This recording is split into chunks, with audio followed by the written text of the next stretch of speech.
hồi xưa ông lừa tôi à? Cút. Đâu, hiểu nhầm rồi. Cút. Ê. Ê.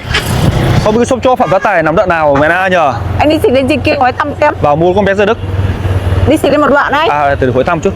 Cháu ơi, cho bác hỏi cái shop cho Phạm Phát Tài nào đấy? Thằng bố mày. Cái con nó dậy này. Thôi anh cứ đi, bỏ qua cho nó. Ngày xưa tao bé có mẹ nhà mày bây giờ. Mà anh chấp làm gì? Mẹ cái con này. Bố sao đừng có ném dép, tôi tìm có dép. Lấy cho chứ. Tao nói bà còn nhìn. Em mình chứ.